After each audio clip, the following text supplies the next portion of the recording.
Welcome to Hollywood Graveyard. Today we conclude our series filmed by you, the Hollywood Graveyard community, traveling the world to visit famous and historical graves in your neck of the woods. Our global journey lands us back home in California, where we'll find the graves of legends like Buck Owens, Mae Marsh, Frank Gifford, and many more. My friends, the time is yours.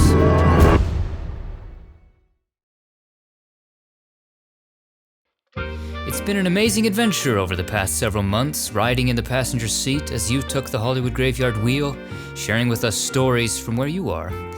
In this, our last video of this third viewers series, we traverse California to take us back home to Los Angeles.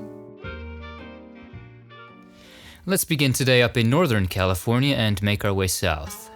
Old Auburn Cemetery is our first stop, kicking off our tour with more tales from the Old West.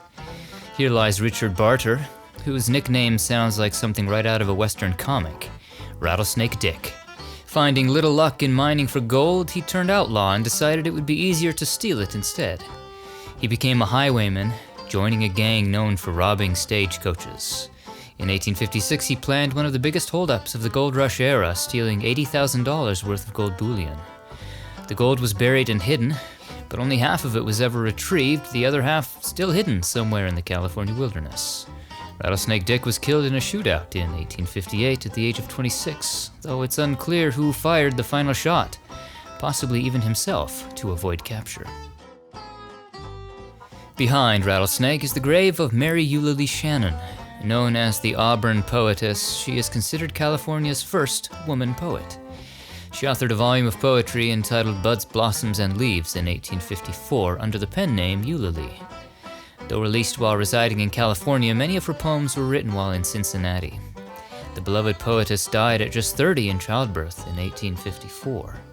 She was originally buried in the old cemetery, but decades later her remains were moved here.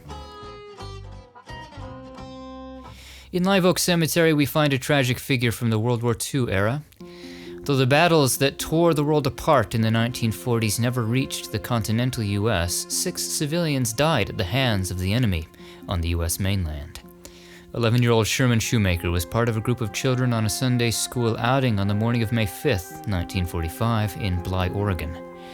An adult woman and 5 children stumbled onto a strange object in the forest. Unbeknownst to most Americans, the Japanese had been strapping bombs to large balloons and sending them across the Pacific toward America's western coast. Tragically for that group, what they stumbled upon in the forest was one of these balloon bombs that had reached the coast. They approached the unknown object, which exploded, killing the woman and the 5 children, including Sherman here. They are the only known victims of enemy aggression on the mainland during World War II. Greenwood Memorial Cemetery is in Grass Valley, California. Here we find the grave of John Rollin Ridge, also known by his Cherokee name, Yellowbird.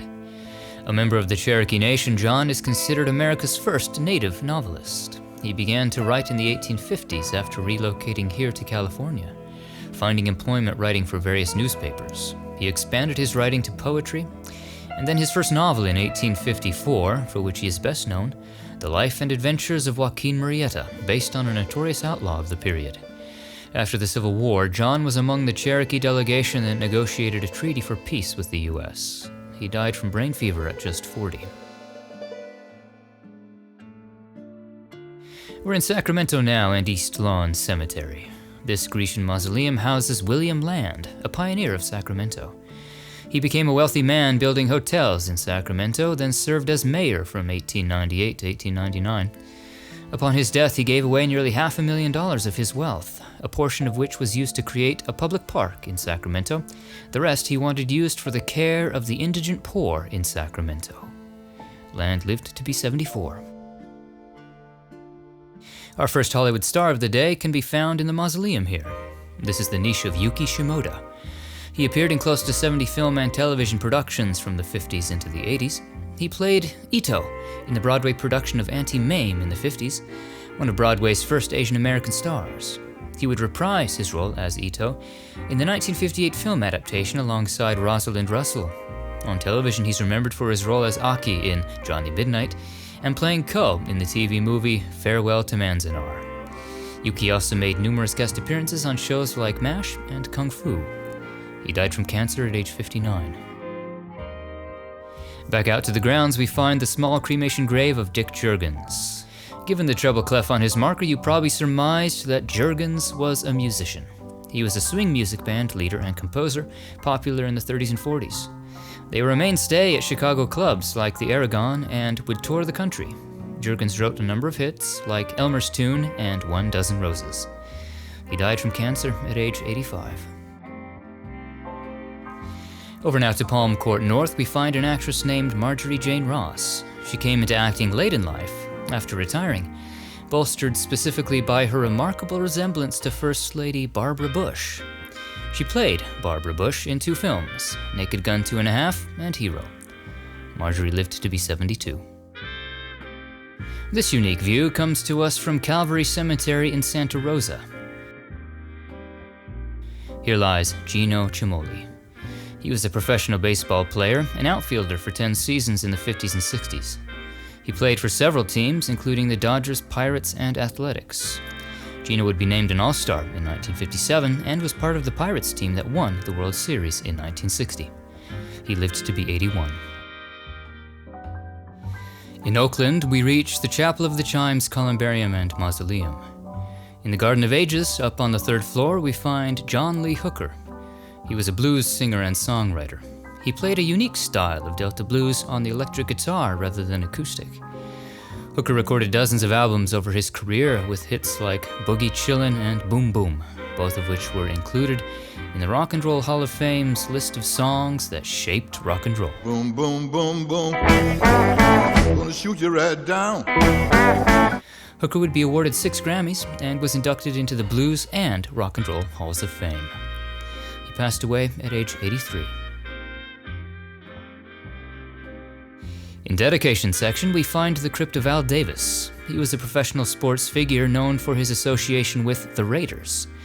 He coached a number of teams, including the Raiders, between 1963 to 1965, and would be general manager of the Raiders from 1966 to 2011, both in Oakland and LA.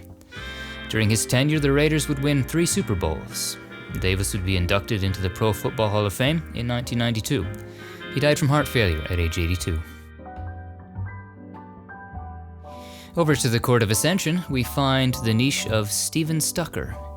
You fans of the hilarious 1980 comedy Airplane will remember Stephen as the manic control room worker, Johnny. What kind of plane is it? Oh, it's a big, pretty white plane with red stripes and curtains in the window and wheels, and it looks like a big Tylenol. He also appeared in the sequel, Airplane 2. Other films include The Kentucky Fried Movie and Trading Places. Stephen was just 38 when he died from complications of AIDS. He's interred here with his parents. Next door is the magnificent Mountain View Cemetery in Oakland, which we visited as part of our San Francisco tour years ago. Here we find the grave of Glenn Burke. He was a Major League Baseball player for the Los Angeles Dodgers and Oakland Athletics between 1976 and 1979. Facing discrimination for his sexuality, Glenn was essentially forced out of play, and he retired after 4 seasons. After retiring, he came out publicly as gay, the first professional baseball player to do so. He was quoted as saying it was his mission as a gay ball player to break the stereotypes. Glenn and his teammate Dusty Baker are also often credited as originators of the high five, when they raised their arms and slapped palms after a home run in 1977. Glenn died from complications of AIDS at age 42. Turning east, we reach Burwood Cemetery in Escalon. Here we remembered a tragic true crime story that gripped the nation in 2002. This is the grave of Laci Peterson and her unborn child, Connor. Just before Christmas 2002, Laci, who was 8 months pregnant, was reported missing by her husband, Scott. A months-long search for Laci ensued, generating significant media coverage nationwide. The search came to an end in April 2003 when the bodies of Laci and Connor were discovered in the San Francisco Bay. Her husband Scott was arrested and convicted of first-degree murder of Laci and second-degree murder of Connor. He is serving life in prison. The events would be chronicled in numerous documentaries and true crime series. Laci was 27. Turning the compass south, we arrive in Los Osos. Let's head into the Court of Good Shepherd to find the niche of Frank Cady. He's fondly remembered today for his role as general store owner Sam in the Hooterville comedies of the 60s, Petticoat Junction, Green Acres, and the Beverly Hillbillies. Folks, I didn't even see that. Box of pig biscuits. They're right over there on the bottom shelf. Pig biscuits? They're really dog biscuits, but he don't know the difference. You also saw him as Doc Williams on The Adventures of Ozzie and Harriet. Prior to his run on television, he appeared in numerous films like Rear Window and When Worlds Collide. Frank lived to be 91. Continuing south, we reach Ivy Lawn Memorial Park in Ventura. Here we find one for you football fans, Frank Gifford. He played professional football for 12 years with the New York Giants in the 50s and 60s. During that time, he'd be an NFL champion, MVP, 6-time All-Pro, and 8-time Pro Bowl player. After retiring from play, Frank would be a play-by-play announcer for Monday Night Football for nearly 3 decades. In 1977, he was inducted into the Pro Football Hall of Fame. He'd also appear in film and television, often as himself, or an analog of himself, like in Jerry Maguire and on episodes of Coach. Frank was married to TV personality Kathie Lee Gifford. He lived to be 84. His ashes were scattered at his residence in Connecticut. This marker later placed here with his family in his memory.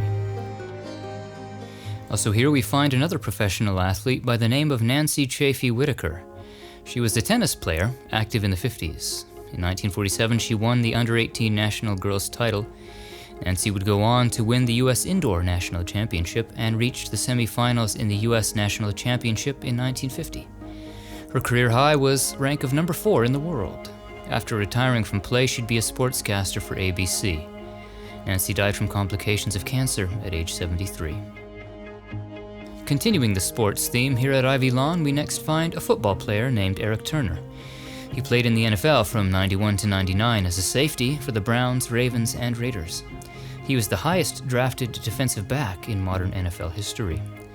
Over his career, Eric would be a first-team All-Pro, 2-time Pro Bowler, and NFL interceptions co-leader. But his life and career were cut short by stomach cancer. Eric was just 31. In these grounds, we also find an actor named Hideo Imamura. The Asian-American actor appeared in a dozen film and TV roles in the 50s and 60s, often as soldiers or villains. His first small role was in Hitchcock's North by Northwest. He'd later play Private Kono in Marines Let's Go, and the doomed soldier in the monster movie Varen the Unbelievable. And guest roles on television include On Hawaiian Eye and The Wild Wild West. Imamura lived to be 88. Johnny Leal was an actor with a form of dwarfism. He appeared in 3 films in the 30s and 40s, perhaps most notably as a Munchkin villager in 1939's The Wizard of Oz, referenced here on his stone. He also played an evil dwarf in Tarzan the Ape Man and a magician in An Angel Comes to Brooklyn. He lived to be 91. In the mausoleum here we find the niche of Knox Manning. As an actor, he was particularly known for his voice work, doing narrations, radio announcements, newscasts, etc. In the 30s to the 50s, he'd serve as narrator for popular series on radio and film, including The New Adventures of Sherlock Holmes, Batman, and Flicker flashbacks, as well as adventure serials like Terry and the Pirates and Deadwood Dick. He also had his own radio program, The Knox Manning Show, which chronicled the rise to fame of Hollywood celebrities. Knox died at age 76. One more stop here at Ivy Lawn introduces us to a silent film star named Ethel Clayton. She appeared in close to 200 productions in her career, which began in 1909 and spanned into the 40s. She became a leading lady in the 19-teens in films like His Brother's Wife, Pettigrew's Girl, and The Woman Beneath. Like many of her era, her success did not translate into the talkies. However, she did continue to work in film in smaller roles, like Wells Fargo and The Perils of Pauline. Ethel lived to be 83. Our journey through the Golden State takes us now to Carpinteria. Oliver Prickett, also known as Oliver Blake, was an actor who appeared in more than 100 productions in his career. He's known for playing Gooey Duck in 5 Ma and Pa Kettle films in the 50s. He also had roles in films like Shadow of the Thin Man, Wake Up and Dream, Casablanca, and The Pirate. Oliver lived to be 86. In this same cemetery is one of my favorite actors from The Twilight Zone, John Dehner. John was prolific in his creative output, appearing in more than 300 film, radio, and television productions in his career. He began his career as an animator at Disney, working on Fantasia and Bambi, and even did some voice work there, and appeared in The Reluctant Dragon. But with his strong baritone voice, he left animation behind and found his way to radio, then film and television. He made his early mark in westerns, like The Left-Handed Gun as Pat Garrett, and Support Your Local Gunfighter. John was also a regular on television in shows like The Doris Day Show, Gunsmoke, The Rifleman Rawhide, and of course, The Twilight Zone. This is the kind of town that can generally use me. Well, what sort of services you supply? I bring back the dead. Later in his career, he made his way back to Disney, narrating The Magical World of Disney. John died from complications of emphysema and diabetes at age 76. Let's move on now to Green Lawn in Bakersfield. Meet Adrian Adonis, real name Keith Frank. He was a professional wrestler, a popular member of the AWA and WWF in the 80s. He would tag team with Jesse Ventura and later Dick Murdoch, winning the WWF Tag Team Championship. In the mid-80s, he adopted a new gimmick as adorable Adrian Adonis, with pink clothes, bold makeup, and bleached blonde hair. Adonis was just 34 when he died in a car accident. Nearby is Green Lawn Southwest. Here we find a country music legend, Buck Owens, resting here in Buck's Place. Buck pioneered what came to be known as the Bakersfield sound. He was lead singer of the band Buck Owens and the Buckaroos, which had 21 #1 hits on the country music charts, like Buckaroo, I've Got a Tiger by the Tail, and Act Naturally. Well, I'll bet you I'm gonna be a big star. You fans of the country-flavored variety show Hee Haw will also remember Buck as co-host of the show, Pickin' and a-Grinnin' with Roy Clark in some 289 episodes between 1969 and 1986. Welcome, Hee-Haw, starring Roy Clark and Buck Owens. He also hosted his own show, Buck Owens Ranch Show. In 1996, Buck was inducted into the Country Music Hall of Fame. He passed away from a heart attack in his sleep at the age of 76. Let's hop over LA and spend a little time down in San Diego before landing back home. We're back at Greenwood Memorial Park, which we first visited back in 2020. You students of true crime here in San Diego might remember the story of the Brodericks. In the early morning hours of November 5th, 1989, Betty Broderick, embittered by her recent divorce, broke into her ex-husband Dan's home and shot him and his new wife Linda while they slept. Dan was 44, Linda just 28. Betty was convicted of murder and sentenced to 32 years to life in prison. The events were documented in media, including books, TV movies, documentaries, and a miniseries titled Dirty John, the Betty Broderick Story, featuring Christian Slater and Amanda Peet. Next up is Julian Cemetery. Meet Sig Ruman.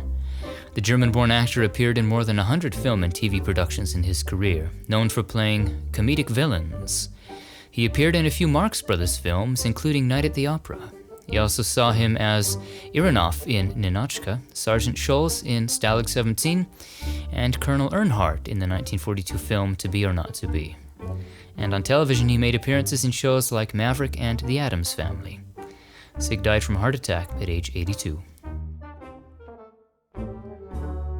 This is Mount Hope Cemetery. If you've ever stayed at the Hotel del Coronado in San Diego, you may have heard tales that it's haunted. That folklore relates to a young woman buried in these grounds, Kate Morgan. In 1892, Kate was found dead on a staircase of the Hotel del Coronado 5 days after checking in. She had a gunshot wound to the head, which the coroner determined to be self-inflicted, though there remains some skepticism about these findings. Today, Kate's spirit seems to have remained in the hotel, where she tends to occupy and haunt her former guest room. The hotel itself celebrates this fact, but assures guests that this beautiful stranger is a harmless ghost, prone to ghostly pranks and occasional apparitions.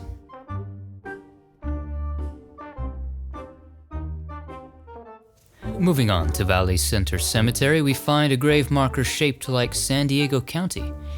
It marks the grave of a woman directly connected to the California Gold Rush. In 1848, James Marshall discovered a nugget of gold in a river in Coloma near Sutter's Mill. The nugget was taken to Elizabeth Jennie Wimmer, who was known to be knowledgeable in such matters. She soaked the nugget in lye soap overnight, revealing the next morning that it was a nugget of pure gold. This came to be known as Wimmer's Nugget, which essentially sparked the California Gold Rush of 1849. Jennie carried the nugget around with her for years, which would later be displayed in museums as the original gold nugget of the California Gold Rush. Also here is a woman named Agnes Tizard, but you may know her better as Betty Crocker. Agnes was an economist and nutrition consultant who worked for General Mills. Agnes was the original voice of the fictional Betty Crocker on the national radio program, the Betty Crocker Cooking School of the Air. She voiced the character for the next 2 decades and also wrote the original Betty Crocker cookbook in 1950. Agnes lived to be 83. Next up is San Marcos Cemetery. Frank Adamo was Dick Van Dyke's personal assistant. Though not an actor per se, Frank often stepped in to fill smaller roles on Dick Van Dyke's shows. He appeared 51 times on The Dick Van Dyke Show, more than just about anyone else on the program outside of the principal cast. He also appeared on The New Dick Van Dyke Show and The Mary Tyler Moore Show, as well as minor roles in a few of Van Dyke's films. Frank lived to be 93. Moving on now to Oak Hill Memorial Park. If you're a fan of the Beverly Hillbillies, then you'll enjoy meeting Joseph Depew here. Joseph was a television director and producer, mainly of comedies in the 50s and 60s. He directed some 145 episodes of the Beverly Hillbillies and was an associate producer on more than 200 episodes of the show. Joseph was also a second unit or assistant director on a number of episodes of some of the other great comedies of the era, including the George Burns and Gracie Allen Show and the Bob Cummings Show. Before moving behind the camera, Joseph began his career as a child actor in the 1920s in films like Timothy's Quest and Sweetie.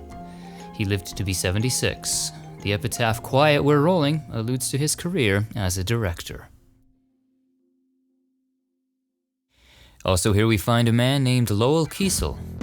As noted here, he was founder of Carvin, a brand familiar to you electric guitar aficionados. Lowell started making and selling guitar pickups in 1946. Kiesel's company soon expanded into various instruments, most notably electric guitars. 2 years later, the company changed its name to Carvin, which would become a popular line of custom handmade guitars, basses, and other musical accessories. Lowell lived to be 94. Our last San Diego stop is the grave of Monica Bannister. She was an actress in the 30s and 40s, known particularly for her work in musicals like Dames, The Great Ziegfeld, and Gold Diggers of 1935. Outside of the musical world, she played Joan in Mystery of the Wax Museum and Maybelle in The Cowboy and the Blonde. Monica retired from acting in 1945. She lived to be 91. Her obituary read, she was a Ziegfeld girl and worked on the first space shuttle. Let's make our way toward the Inland Empire now. This is San Jacinto Valley Cemetery. You may not know who Stanley Gifford is, but I guarantee you know his daughter. Stanley was the biological father of Marilyn Monroe, born Norma Jean Mortensen. Stanley met Gladys Monroe Baker, Marilyn's mother, while working at Consolidated Films. They began an affair in 1925, and it's believed he deserted her when she informed him of her pregnancy. In June the following year, Marilyn was born. Stanley operated a dairy here in the San Jacinto area. He refused to accept that Marilyn was his daughter, and rebuffed any of her attempts of contact, which is said to have broken her heart. Marilyn died in 1962. Her father died 3 years later. Also here we find the grave of Henning Dahl Mikkelsen. This cute little character on his grave is Ferdinand. Mikkelsen was a cartoonist who created the comic strip Ferdinand in 1937. It's a pantomime comic, known for its lack of word balloons and captions. The long-running strip continued well past Mickelson's death from a heart attack in 1982, appearing for the final time in 2006. Further into the desert, we reach Cathedral City and Desert Memorial Park. If you saw our video of the Inland Empire a few years back, you know there are quite a few stars resting here in the desert. One we visited was one of the most famous voices of the 20th century, Frank Sinatra. Frank ranks among some of history's most popular recording artists, a quintessential crooner, and member of the Rat Pack. He sang countless hits like Come Fly With Me, My Way, Fly Me to the Moon, and New York, New York. I did it my way. And you fans of Married with Children also know he sang the theme song, Love and Marriage. Frank took his talents to the big screen as well, winning an Oscar for his role in From Here to Eternity. And he would go on to appear in classics like Ocean's 11, The Man with the Golden Arm, The Manchurian Candidate, and more. He died after suffering a heart attack at age 82. He was buried here, and for years his marker read, The Best Is Yet to Come. The original stone apparently suffered damage over the years and was replaced by this one in 2021. Turning back toward the west, let's spend a little time in Orange County. Memory Garden and Memorial Park in Brea is our first stop here. This is the grave of Norma Zimmer. She was a singer, remembered for her 22-year tenure as the Champagne Lady on The Lawrence Welk Show. Norma also took her voice to the movies, singing as the White Rose in Alice in Wonderland, and was a chorus girl in Singin' in the Rain. Norma released a number of solo albums and would also sing backup for the likes of Frank Sinatra and Bing Crosby. She lived to be 87. While we're here, let's remember Ed Wood. While he's not buried here, this is where Ed was cremated on December 18th, 1978. Ed Wood is an icon of low-budget sci-fi, crime, and horror films, notable for their campy nature and unsophisticated special effects. Many of his films have become cult classics, like Bride of the Monster, Plan 9 from Outer Space, and Night of the Ghouls. They come from the bowels of hell, a transformed race of walking dead, zombies guided by a master plan for complete domination of the Earth. Plan 9 from Outer Space. Later in his career, he shifted his focus to sexploitation films like Orgy of the Dead and Necromania. He also wrote numerous pulp crime and sex novels. His work remained relatively obscure until he was posthumously awarded the Golden Turkey Award for Worst Director of All Time in 1980. And in 1994, Tim Burton would direct a biopic about Ed Wood, starring Johnny Depp as Wood. He struggled financially and with alcoholism in the final years of his life and passed away from a heart attack at just 54. Ed was cremated here, his ashes scattered at sea. We're back at Loma Vista Memorial Park in Fullerton.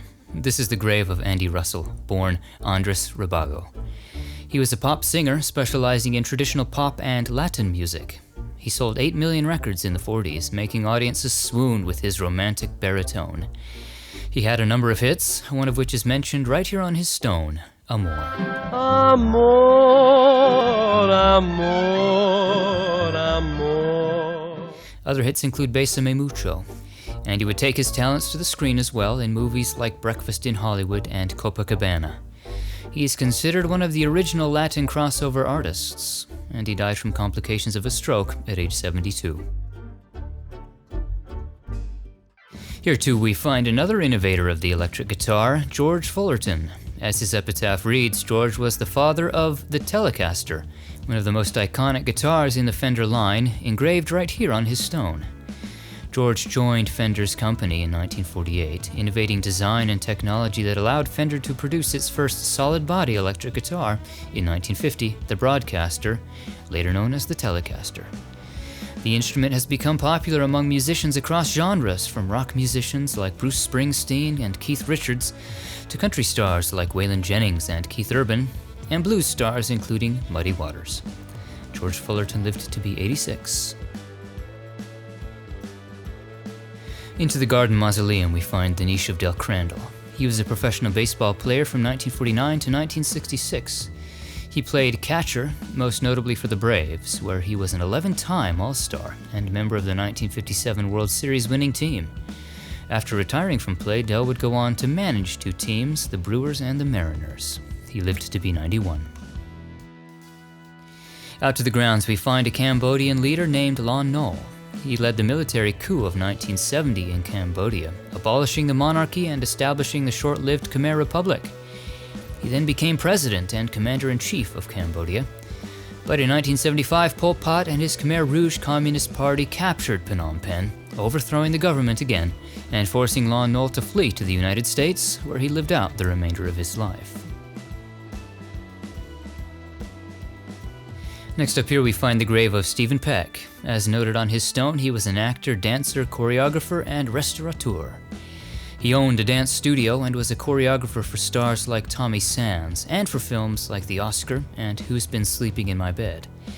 In the mid-50s, Stephen began making his way into film and television, appearing in close to 40 productions. He played Hal in 1962's Woman Hunt, and Cromeline in Johnny Cool. He also made appearances on TV shows like I Spy and The Flying Nun. On top of all this, Stephen was owner of Angelo's and Vinci's Italian restaurant in Orange County. He died from cancer at age 76. We're back again at Westminster Burial Park. This is the grave of Danny Locken. He was an actor, perhaps best remembered for playing Barnaby Tucker in Hello Dolly, a role he had also played on the Broadway stage. He also saw Danny in Gypsy and in guest roles on shows like My Three Sons. But his life and career were cut short in August 1977. On the evening of the 21st, he left a Garden Grove bar with a man named Charles Hopkins. Hours later, Danny's body was found on the floor of Hopkins' apartment, stabbed more than 100 times. Hopkins was arrested and tried for murder, but convicted only of voluntary manslaughter, sentenced to just 4 years for the crime. Danny Locken was 34.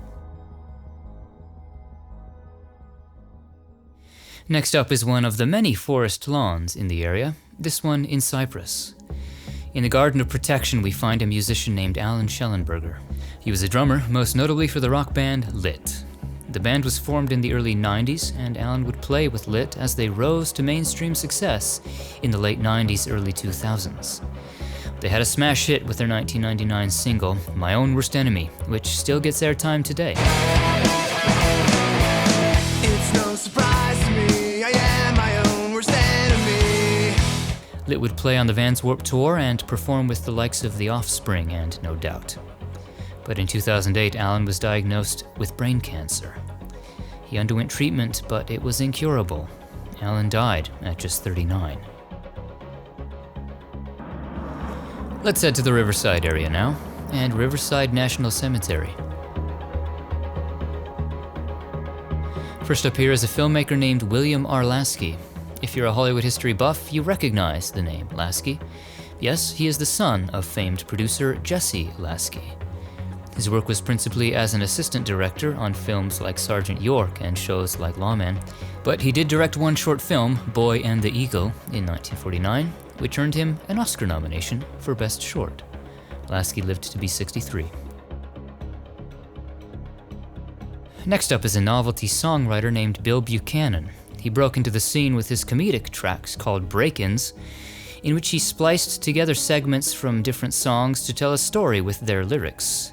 The first popular example of this was The Flying Saucer in 1956. The President has just issued a statement to the spacemen, and we quote, You can do anything but lay off of my blue suede shoes. He'd go on to do more traditional songwriting, including Please Don't Ask About Barbara for Bobby V, and the Halloween rocker, Beware. Bill lived to be 66. Another musician in these grounds is Will Dub Jones. He was an R&B and doo-wop vocalist, singing with a number of groups including the Cadets, but his big break came when he joined the Coasters in the 1950s. The Coasters were known for their on-stage antics and zany songs. Jones sang bass on some of their most notable songs, including Charlie Brown and Yakety Yak. You ain't gonna rock and roll no more. Yakety yak. Don't talk back. Dub Jones was inducted into the Rock and Roll Hall of Fame with the Coasters in 1987. He died from diabetes at age 71. You fans of Sanford & Son will appreciate this next one. Here's the grave of Nathaniel Taylor. He played Rollo, Lamont's best friend on the popular 70s sitcom, in some 32 episodes. He would reprise his role as Rollo in the spin-offs Grady and Sanford. On the big screen, Nathaniel appeared in films like Trouble Man and Willie Dynamite. He died at age 80 after suffering a heart attack. Next up here is a funny man named Robert Carvelis. He was the cousin of Don Adams, and they appeared together on Get Smart. Robert played the dim-witted Larrabee on the show, as well as other minor roles in some 94 episodes. He'd reprised his role as Larrabee in the Get Smart film The Nude Bomb.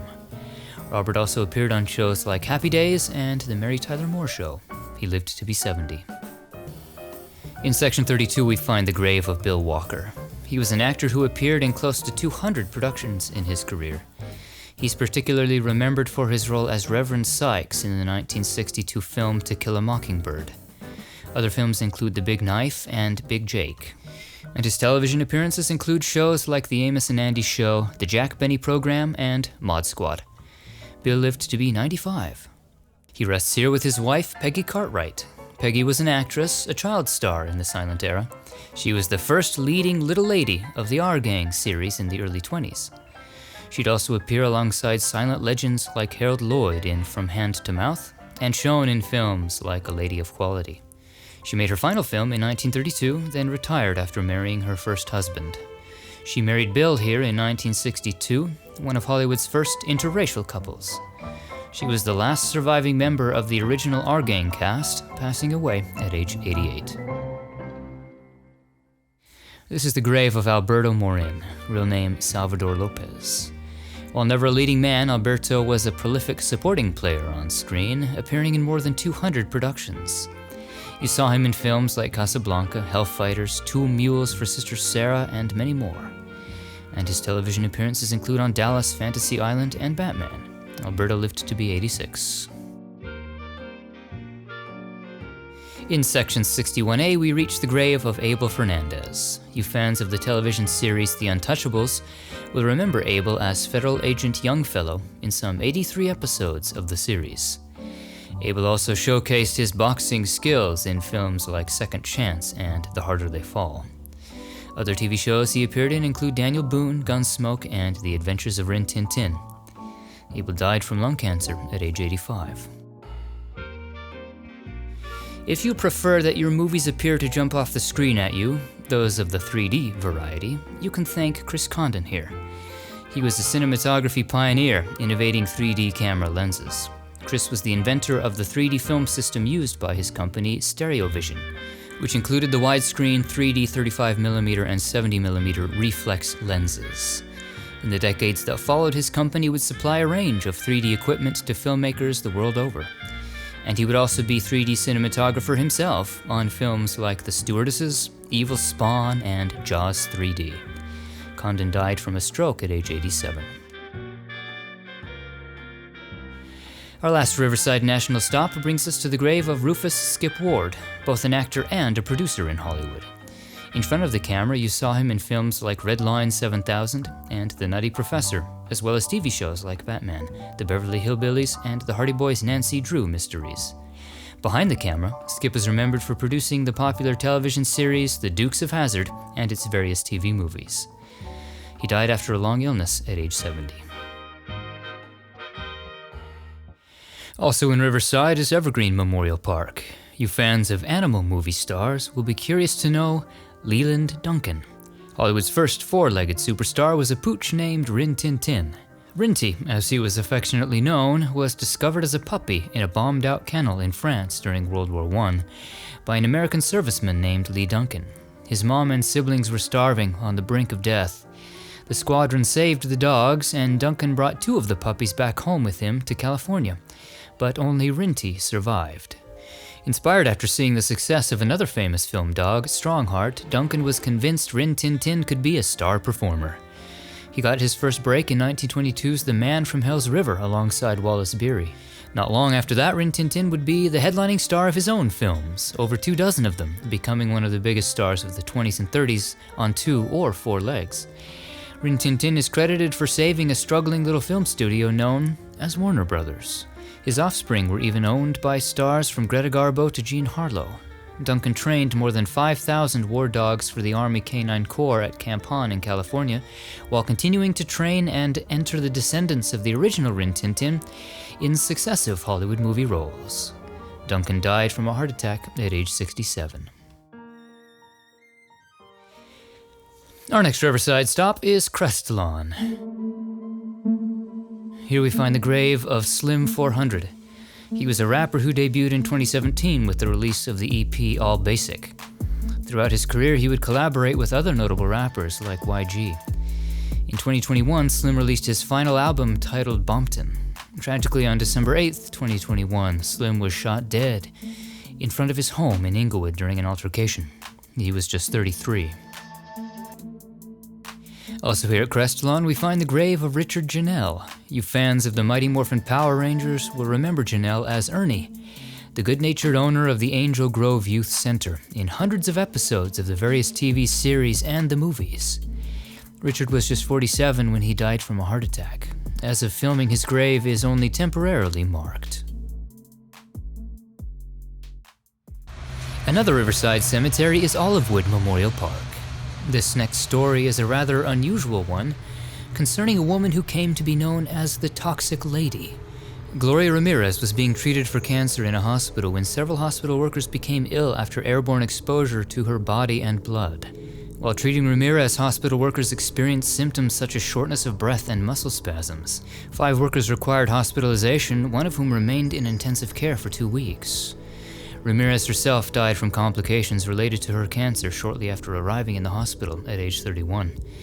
An investigation by Lawrence Livermore National Laboratory proposed that Ramirez had been self-administering dimethyl sulfoxide as a treatment for pain, which converted into dimethyl sulfate, an extremely poisonous and highly carcinogenic alkylating agent, via a series of chemical reactions in the emergency room.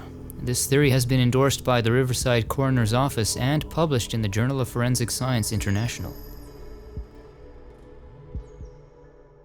Moving on to Hermosa Gardens Cemetery in Colton, we find a member of the Earp clan, Morgan Earp. He was a sheriff and lawman in the Old West, brother of Virgil and Wyatt Earp. With his brothers and Doc Holliday, Morgan confronted the Cochise County Cowboys in the gunfight at OK Corral in 1881. Friends of the slain outlaws retaliated, and on March 18, 1882, ambushed Morgan, shooting him at night through a window while he played billiards. Morgan was 30. His brother Wyatt swore a vendetta and set out to avenge his slain brother. Morgan was originally buried in the old cemetery in Colton, but when the cemetery was moved in 1892, Morgan's body was reburied here. Montecito Memorial Park is also in Colton. Ken Hubbs was a professional baseball player, a brilliant second baseman who made his debut with the Chicago Cubs in 1961. He was National League Rookie of the Year and won the Golden Glove Award in 1962. At the time of his death, Hubbs was among the best defensive second basemen in the game, but his death came far too soon, at the age of 22, when the private plane he was piloting crashed in a snowstorm near Provo, Utah. Next up, we continue west to Pomona Cemetery. Heading into the mausoleum here at Pomona and Corridor C, we find the crypt of Elva Miller, known as Mrs. Miller. She was a singer popular in the 60s, known for her unique and unconventional singing style, shrill, operatic, and off-tempo, often renditions of popular songs like Moon River and A Hard Day's Night. It's been a hard day's night, and I'm like a dog. She was something of a Florence Foster Jenkins of the popular music world. Miller took her unique talents to many of the variety shows of the era and even entertained troops in Vietnam. She made a film appearance as well in 1967's The Cool Ones. Mrs. Miller died at age 89. We've arrived now at Laverne Cemetery.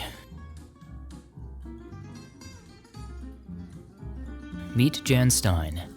As an actor, he's perhaps best remembered for his several appearances on The Donna Reed Show in the 60s, and on other shows like The Many Loves of Dobie Gillis, My Three Sons, and The Virginian.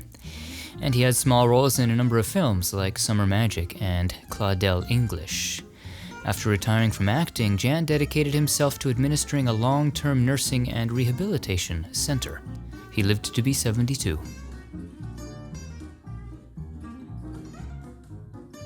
Continuing west, we arrive back at Rose Hills in Whittier, the largest cemetery in North America. In these grounds is one for you who bleed Dodger blue, Tommy Lasorda. He played for the Dodgers, then in Brooklyn in the 1950s as a pitcher. After retiring from play, Lasorda would serve as a third base coach for the Dodgers before becoming manager of the team in 1976, a position he held until 1996. During his tenure, the Dodgers won 2 World Series, and he'd twice be named the National League Manager of the Year. Tommy Lasorda was inducted into the Baseball Hall of Fame in 1997 and lived to be 93. This is Queen of Heaven Cemetery in Rowland Heights. One of the most brutal crime sprees in Los Angeles history took place on the evenings of August 8th and 9th in 1969. On August 8th, members of the Manson family made their way to Cielo Drive, home of Roman Polanski and his wife Sharon Tate. Roman was out of town, but pregnant Sharon was home with 3 friends. All 4 were killed that evening by the Manson family. But there was a 5th victim, a tragic case of being at the wrong place at the wrong time. 18-year-old Stephen Parent drove up to the house just as the perpetrators were making their move. He was just there to visit the guest house caretaker. Stephen was killed in his car by Tex Watson, making him the first to die in the attack that night.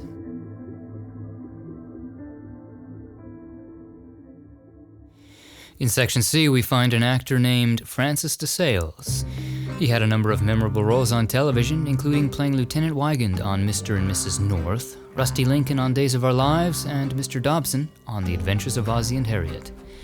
On film, he's remembered for playing Captain Dietrich on Police Dog Story and Alan Dietz in Psycho. Francis lived to be 76.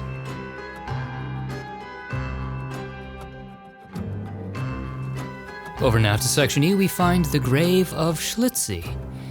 Schlitzie was born with microcephaly, a smaller than normal cranium, with the mental capacity of a young child, commonly referred to at that time as a pinhead. He was a sideshow performer for decades, a major attraction with Barnum and Bailey and other circuses, becoming a cultural icon. Schlitzie also appeared in film, most notably in the 1932 cult classic Freaks.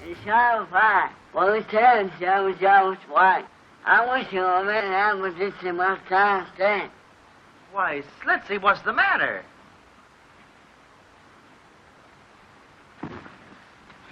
Oh, I'm sorry, Schlitzie. Schlitzie was a much adored performer who loved the crowds and interacting with people, performing later in life for people on the streets of Hollywood. He died at age 71 from pneumonia. His grave remained unmarked until 2007, when fans raised funds to have this marker placed. Can you feel the ocean breeze? We're in Redondo Beach and Pacific Crest Cemetery. Here we find a star of the silent screen, Mae Marsh. She appeared in more than 200 productions in her career, which began in the silent era and spanned well into the talkies. She was a favorite of D.W. Griffith, starring in some of the biggest films of the silent era, including Birth of a Nation, Intolerance, and The White Rose. Her performances in Birth of a Nation and Intolerance have been described as among the most outstanding pieces of acting in the silent era. She retired from acting at the end of the silent era, but like so many, lost her fortune in the Great Depression and returned to work, appearing in films like The Grapes of Wrath and Rebecca of Sunnybrook Farm. Mae died after suffering a heart attack at age 73. In Long Beach is one of my favorite mausoleums in the Los Angeles area, Sunnyside Mausoleum at Forest Lawn. Herein we find the crypt of Dick Loynes. He was a champion speedboat racer, making his mark in the water by entering nearly every speedboat regatta in the country in the 20s and 30s, becoming a 3-time national champion, 2-time world champion, and setting 16 world records. There's even a road here in Long Beach named after Loynes, which is notoriously bumpy. Loynes died while vacationing in British Columbia at the age of 55. This is Olive Lawn Memorial Park in La Mirada. Here lies Nesden Booth. He appeared in more than 120 film and television productions as an actor, remembered today as the comical Frank the Bartender in the TV series Cimarron City in the 1950s. He'd have guest roles in numerous shows like The Magical World of Disney, 77 Sunset Strip, The Twilight Zone, Peter Gunn, and many more. But Booth's life and career were cut short at just 45 after suffering a heart attack. If you saw our 2023 video opening the vault, you'll recognize this building. This is Chapel of the Pines in Los Angeles. Viewers have brought us back here today to find a few more notable figures we didn't get to in our last video here. In Deodora Hall South, we find the niche of George P. Putnam. He was a writer and explorer known for being the husband and widower of famed aviatrix Amelia Earhart. He directed and promoted many of Earhart's flights, including her first solo transatlantic flight. As a writer and publisher, George also helped Amelia write and publish her books on her life and flights. After Amelia Earhart disappeared in 1937, Putnam published a memoir she had been working on, as well as a book of letters compiled after her disappearance called Last Flight. In 1939, he would publish her biography, Soaring Wings, and subsequently authored a number of other books on various topics. He died from kidney failure at age 62. Putnam would be portrayed on film, including by Richard Gere in 2009's Amelia. Over now to Deodora Hall North, we find the niche of Bob Bailey at the end of the hall. He was a well-known old-time radio personality, remembered for performing the title role in Yours Truly, Johnny Dollar. He played Johnny from 1955 to 1960. He also starred in radio dramas like Let George Do It as Detective George Valentine. Bob also appeared in a couple dozen film and TV roles, including a few turns alongside Laurel and Hardy, and in war dramas like Tampico and Wing and a Prayer. Bob Bailey lived to be 70. Heading to the upper level of the columbarium, we find the niche of Max Davidson. He was a comedic actor known principally for his work in the silent era. He would appear in close to 200 productions in his career, which spanned into the 40s. Beginning in 1914, he appeared in a series of silent short comedies featuring his character, Izzy. He rose to popularity into the 20s playing stereotypical Jewish comic characters. Among his best-known films of this era are Call of the Cuckoo and Pass the Gravy, which was deemed culturally significant by the Library of Congress. He saw his career decline at the onset of the talkies, his slight German accent somewhat limiting the roles he could play at the time. Sound films he appeared in include Roman Wild and The Great Dictator. After his death at age 75, he was cremated and reportedly inurned here with his wife, though his name does not appear on the urn. Heading down now to the lower level mezzanine, we find the niche of Geneva Mitchell. Following in her mother's footsteps, she became a showgirl and by 1921 joined the Ziegfeld Follies on Broadway. She'd go on to appear in Broadway plays like Take the Air, and then landed her first film role in 1929. She kept pretty busy in Hollywood through the 30s in films like Safety in Numbers, Morning Glory, and several Three Stooges films. Now follow me closely and do exactly what I do. Ready?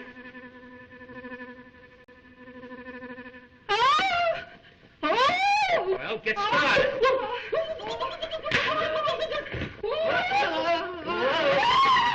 Geneva made her last film appearance in 1946, retiring for health reasons. She was just 41 when she died in 1949 from acute pancreatitis and cirrhosis of the liver caused by severe alcoholism. Next door to Chapel of the Pines is Angelus Rosedale Cemetery, home of stars like Hattie McDaniel and Anna Mae Wong. Here we find a cenotaph to an actor named Eric Campbell. It's only sort of a cenotaph, because he is buried here at Angelus Rosedale. It's just that no one knows exactly where. Eric was an English silent film actor, a key member of Charlie Chaplin's film ensemble, playing intimidating characters in 11 of Chaplin's films, like The Immigrant and The Vagabond. But Eric's life and career were cut short at just 38 when he crashed his car while drunk. His ashes remained unclaimed for some 30 years before his remains were buried in an unrecorded location in the cemetery. Since no one knows exactly where he is, this cenotaph was placed here by a British film company in 1995. Also here we find the erstwhile grave of Art Tatum. If you saw our tour of Forest Lawn Glendale, you'll recall that Art is entombed in the Jasmine Terrace of the Great Mausoleum. But he wasn't always. Despite being blind in one eye, Art Tatum would grow to become one of the great jazz pianists of all time, renowned for his virtuosic technique. He would tour the world and perform as a solo artist, as well as leading a popular jazz trio. One of the tunes he's known for is alluded to right here on his stone, George Gershwin's Someone to Watch Over Me. After his death at age 47, Art was originally interred here at Angeles Rosedale Cemetery, but more than 30 years later, Art was exhumed and moved to the Great Mausoleum so he could be entombed alongside his wife. His original marker remains here. Another talented musician resting here is Eric Dolphy. He was an innovative jazz multi-instrumentalist, composer, and bandleader in the 60s. He was known principally as a saxophonist, bass clarinetist, and flutist. Eric recorded 7 albums in the early 60s and dozens more as a sideman with the likes of John Coltrane and Charles Mingus. And still more of his music would be released posthumously. Eric died while on tour in Germany in 1964 at just 36. He fell seriously ill before a concert and was hospitalized, passing away on June 29th after falling into a diabetic coma. Our last Angeles Rosedale stop brings us to the grave of Cornelius Johnson. As noted on his stone, he was an Olympic champion. From a young age, Johnson dominated in track and field, particularly the high jump. While still an 18-year-old high school student, Johnson competed at the 1932 Olympics in Los Angeles, placing 4th. 4 years later, Johnson competed in the 1936 Olympics in Berlin, famously dominating the track and field with other black athletes like Jesse Owens, against the backdrop of white nationalism in Germany. Crushing Hitler's myth of Aryan supremacy, Johnson won gold in the high jump, setting an Olympic record of 2.03 meters. The story of these black American athletes who competed in the 1936 Olympics was documented in the film Olympic Pride, American Prejudice, outlining how these athletes, after winning 14 medals for their country, came back to a nation where they were denied basic civil rights. Their victories helped lay the groundwork for the civil rights movement in the decades that followed. After retiring from athletics, Johnson joined the U.S. Merchant Marine. He developed bronchopneumonia while working as a ship's baker and died at just 32. Our next LA stop is more familiar territory on Hollywood Graveyard. We're back at Hillside, a Jewish cemetery in Culver City. Here lies Leela Swift. She was a pioneering television director and producer. In an era when men occupied most of the directors' chairs in Hollywood, Leela rose from the secretarial pool at CBS to become a leading force for female TV directors. Leela directed nearly 600 episodes of the popular gothic soap opera Dark Shadows and produced more than 100 episodes. She'd go on to direct or co-direct an astounding 2,000+ episodes of the soap opera Ryan's Hope, winning 3 Daytime Emmys in the process. Leela lived to be 96. Also here at Hillside, in the Court of the Book, is the crypt of Hank Greenberg. Hammerin' Hank, as he was known, was a professional baseball player and team executive. He played primarily for the Detroit Tigers as a first baseman in the 30s and 40s. During that time, he'd be a 5-time All-Star and 2-time World Series champion. Today, he ranks among the sport's greatest sluggers, and is regarded today as the first Jewish superstar of American team sports. Hank was inducted into the Baseball Hall of Fame in 1956. He passed away from cancer at age 75. Nearby we find the grave of a beloved entertainer that we recently lost, Steve Lawrence. The multi-talented Lawrence was a singer, actor, and comedian. As a singer, he created a pop duo with his wife Edie Gourmet, entombed here next to him, called Steve and Edie. Steve also had a number of hits as a solo artist, including Go Away, Little Girl. Go away, little girl, before I beg you to stay. Steve and Edie were frequent guest performers on The Tonight Show, as well as shows like The Carol Burnett Show and The Ed Sullivan Show. Together they'd win 2 Emmys and a Grammy. Steve would also be nominated for a Tony Award for his lead role in What Makes Sammy Run. On film, you saw Steve as Maury in the Blues Brothers films, and he played himself in Ocean's 11. Steve Lawrence died from complications of Alzheimer's in March of 2024 at the age of 88. Per Jewish tradition, his grave is temporarily marked for a period of months to a year after his death.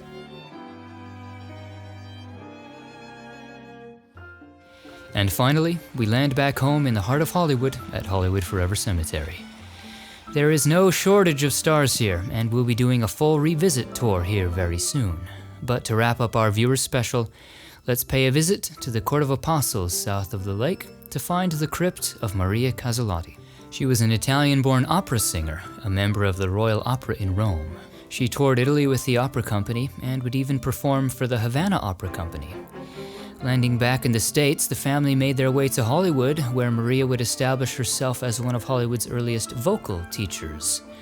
Her husband Guido was also a music teacher and vocal coach.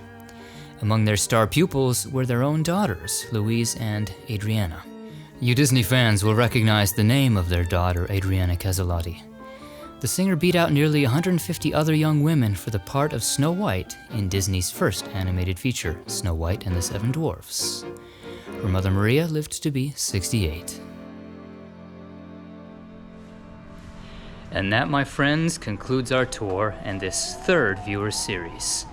I hope you enjoyed it as much as I did. As we wrap up this series, I wanted to take a moment to thank each and every one of you who participated in our viewers special, taking the time to travel to your local cemeteries to share your stories with us. I apologize if I didn't get to your video. I tried to include as many as I could, but it would have been impossible to include them all. I'm excited to be back here in LA now to continue our regular series, so stay tuned for more from Hollywood Graveyard. Thanks for watching.